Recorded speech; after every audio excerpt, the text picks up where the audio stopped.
Salam à tous et bienvenue sur Maroc 24. N'oubliez pas de vous abonner et d'activer la cloche pour ne rien manquer de nos prochaines vidéos.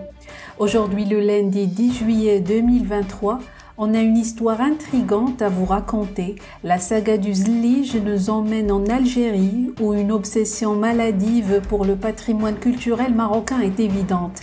Un exemple récent, la junte militaire a récemment fait preuve d'un attachement inhabituel à la culture marocaine en utilisant du Zlige lors d'une cérémonie à l'Académie militaire de Cherchell. Quelle est la signification de cette action dans le contexte de l'usurpation culturelle? Restez avec nous pour le découvrir ensemble.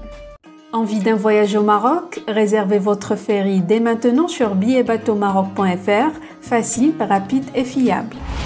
L'Algérie a une fois de plus démontré son obsession croissante pour la culture marocaine, en utilisant le Zlige marocain lors d'une cérémonie de remise de diplôme à l'Académie militaire de Cherchell.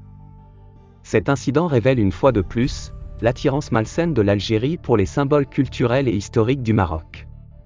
Cette utilisation inappropriée du Zlige, un élément patrimonial profondément enraciné dans notre architecture, dans un contexte militaire, témoigne de l'inconfort des autorités algériennes lorsqu'il s'agit de comparer leur propre culture et leur histoire à celle du Maroc. Si certains médias, intellectuels ou institutions éducatives algériennes cherchent à s'approprier le Zlige, il est absurde de voir l'armée algérienne revendiquer son origine. Cette tentative désespérée laisse transparaître une certaine panique, et suggère que le système en place en Algérie pourrait montrer des signes d'effondrement. Au lieu de débattre de l'origine marocaine du Zlige, un fait historique et culturellement accepté, il est nécessaire de comprendre cette mentalité hostile qui semble s'intensifier chaque jour en Algérie, se reflétant dans leurs discours politiques et officiels. Jamais lors des cérémonies de remise de diplômes militaires au Maroc, nous n'avons constaté la moindre référence à l'Algérie ou à ses actions contre notre intégrité territoriale.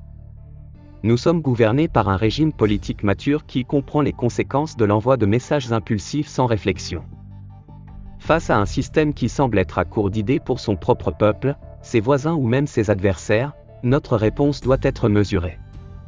Comment réagir à un discours militaire qui, à l'ère des drones, incite ses troupes à défiler sous un soleil ardent, couvertes de charbon et affublées de surnoms tels que Commandos ou Lion? Que réserve la prochaine promotion de l'Académie militaire pour la saison à venir, après le Zlige? Nous sommes témoins d'une comédie télévisée dont nous attendons impatiemment la suite après un premier épisode hilarant. Le seul conseil que nous pouvons donner à la junte militaire, après avoir épuisé toutes les voies du raisonnement et de la logique, est d'adopter une approche plus rationnelle pour les grands événements de l'année prochaine, en tentant de se débarrasser de leur obsession pour tout ce qui est marocain. Il est grand temps pour l'Algérie de se concentrer sur son propre patrimoine culturel et de cesser de chercher à s'approprier celui du Maroc. Pour rester informé, je vous invite à regarder les vidéos Maroc 24 qui s'affichent sur votre écran.